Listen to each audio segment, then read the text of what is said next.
Hello guys, welcome to my channel Code with Patrix. So guys, in today's video, we are going to see how to swap values of a variable and we are going to write a code for a condition that suppose assume that user is entering a number, suppose user is entering a three number, so we want to identify which is the greater number out of those three numbers and we have to print that number. So we are going to write a code for that. So let's get started.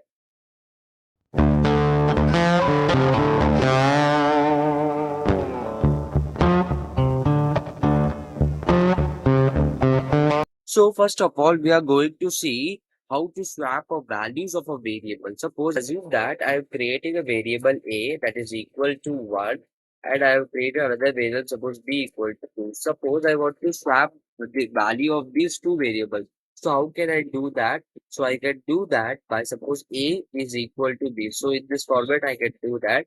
And now when I say print the value of a, so you can see that it will show the value as 2. Okay, the value have got swapped. So you can see here, it is showing the swapped value as 2 here. So initially, we have stored the 1 inside this A variable.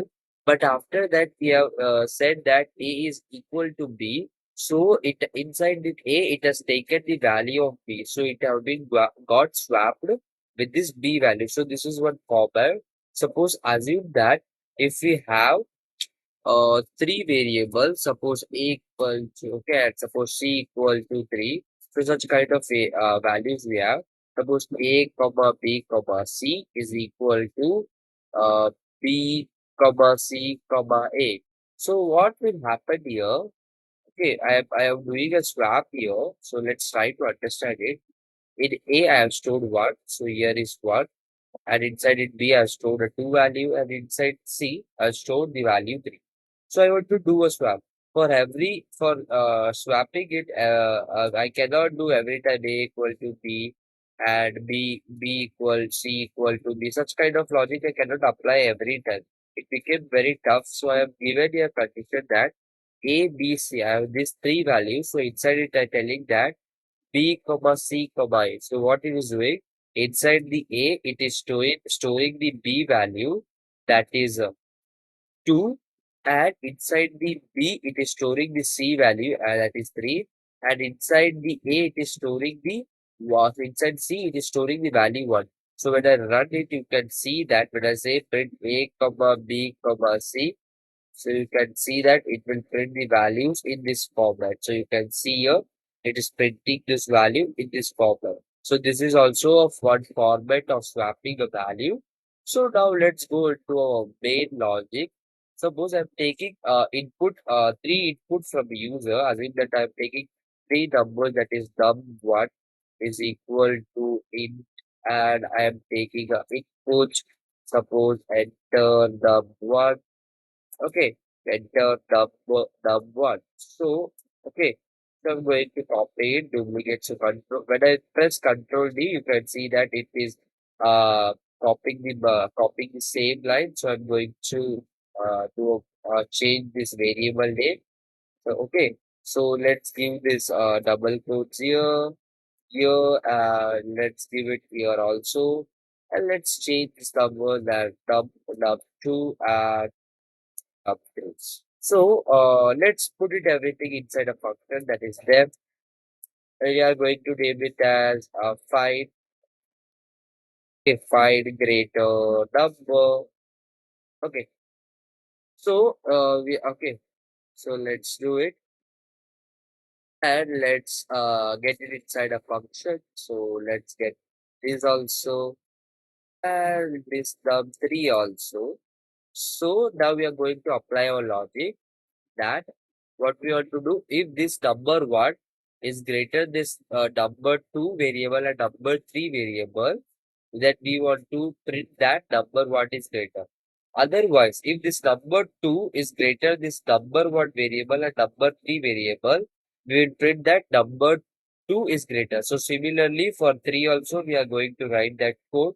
So let's write that code for doing this logical condition. We are going to use this if and if condition. So let's write our code. So for this checking for this first condition, num1, I'm going to write if this num1 is greater than, if it is greater this num2 and num3, then only we have to tell that this number 1 is greater. So first I'm doing this comparison with num2, and if num1 is greater than num3, so I will print that num1 is greater. Num1 is greater. So like that, we are going to write the condition for this num2 also. So for checking multiple condition, we will use this elif. And let's give the condition. Let's copy the slide, and we are simply going to change the condition inside this num1. If num2 is greater than num1 and num2 is greater than num3, we are going to say print num2 is greater than, okay, num2 is greater. So like that we are going to write, and let's write the another condition if num3 is greater than num1 and num3 is greater than num2. Okay, so it will print that num3 is greater. Okay, you can see a num3 is greater, like that we are writing a condition. So we have written our condition. So let's execute it and see whether it is running properly. So we are going to call a function that is find greater number. So I called my function. So when I execute it, so you can see it has been executed. It's asking us number one.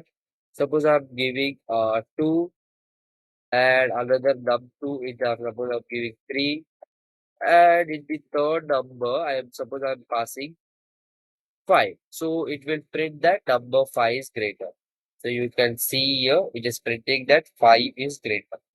So our code is working very properly without any error. So many of them have a doubt here why I've given this add here. Okay, why I've given this add here. In my previous video, in that different kind of operations video, I explained what this add does. This add will execute this condition only if this. Okay, here we are checking for these two conditions. If these two conditions satisfy, that means we are checking that number one. If this number one variable value is greater than this both value, if it is greater than this two, comparing with this two value, if this number one is greater, then only we want to print that number one is greater. So for that we are use a add. Whenever we use a add, if both the condition it satisfies, then only it will print that number one is greater. So till that time it will not print that a number is greater. So if you understand this video, if you will like this video, please like, share, subscribe, and comment below. Don't forget to share this video to our friends. Thank you for watching, guys.